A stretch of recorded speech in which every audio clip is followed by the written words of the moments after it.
ஒண்ணுல ரெண்டு இல்ல 1500 விடியல் வருதுன்னு சொல்லி ஆட்சிக்கு வந்தீங்க. ஆனா என்ன நடந்திருக்கு? யாரோ கொண்டு வந்த திட்டங்களுக்கு உங்க ஸ்டிக்கரை ஒட்டுனீங்க. கேள்வி கேட்டா ஒரு படத்துல வர மாதிரி அதோ 2 கிலோமீட்டர் 2 கிலோமீட்டர் சொல்லி மேல மேல கையை காட்டிட்டீங்க. கண்ணுக்கு முன்னாடியே சட்டம் ஒழுங்கு சீர்கேடு போறத வேடிக்கை பார்த்தீங்க. திமுக ஆட்சிக்கு வந்த சில காலத்திலே கள்ளச்சாராய மரணங்கள் ஒரு ரெண்டு ஊர்ல தமிழ்நாடு முழுவதும் நடக்க ஆரம்பிச்சிருச்சு. போதாததுக்கு பாத்தீங்கன்னா பட்டியலின மக்கள் அவங்க மேல தொடர்ந்து வன்முறை. ஒரு தேசிய கட்சியோட மாநில தலைவர் வெட்டி கொலை. பத்தாவதுக்கு ஒரு ஊர்ல அவங்க குடிக்கிற தண்ணியில தொட்டியில மலம் கலந்துட்டாங்க. இதெல்லாம் வேடிக்கை என்னன்னா உங்க ஆட்சிக்கு சமூக நீதி ஆட்சின்னு பேரு வேற வச்சிருக்கீங்க. நான் உனக்கு கேக்குறேன், மக்களுக்கு பிச்சை போடுறதும் ஓசி பஸ்ல போறீங்கன்னு சொல்றதும் தான் உங்க சமூக நீதியா?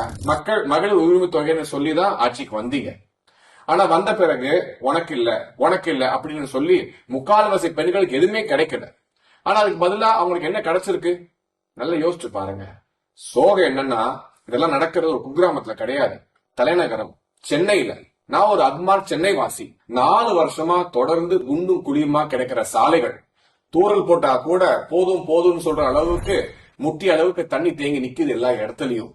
இதெல்லாம் பத்தாததுக்கு பெண்கள் வெளியே வந்தா சுத்தமா பாதுகாப்பு என்பது சென்னையில எங்கேயுமே கிடையாது. வேலைக்கு போறவங்க வெளியே வரணுமா, ஒரு ரோடு கூட ஒழுங்கா இல்லையே, மீறி போலான்னு பார்த்தா பெட்ரோல் விலையை குறைக்கிறேன்னு சொன்னீங்க, ஆனா குறைக்கல. குழந்தைகள் வெளியே வந்தா அவங்களுக்கு டார்கெட் செஞ்சு போதைப் பொருள் ராக்கெட் நடக்குது. வீட்டுக்குள்ளே இருக்கலான்னு பார்த்தா பால் விலையை தினம் தினம் உயர்த்திட்டே இருக்கீங்க. பத்தாவதுக்கு மின்சாரம் விலை வேற. ஏன்னா நீங்க கவனம் செலுத்துறது எந்த ரோட்ல எவ்வளவு கமிஷன் பார்க்கலாம், எங்க எவ்வளவு கரப்ஷன் பண்ணலாம், எந்த நிலத்தை அபகரிக்கலாம், இதுல மட்டும்தான் உங்க கவனம் ஃபுல்லா இருந்திருக்கு. இதெல்லாம் பத்தாவதுக்கு இந்த 1500 நாட்கள்ல நீங்க செய்த ஒரே சாதனை உங்க குடும்ப சொத்தை பெருக்கினது மட்டும்தான். இன்னும் அடிக்கிட்டே போகலாம், ஆனா அதுக்கு ஒரு முழு யுகமே ஆயிடும். ஷார்ட் அண்ட் ஸ்வீட்டா சொல்லி முடிக்கணும்னா 1500 நாட்கள் சிம்பிளி வேஸ்ட்.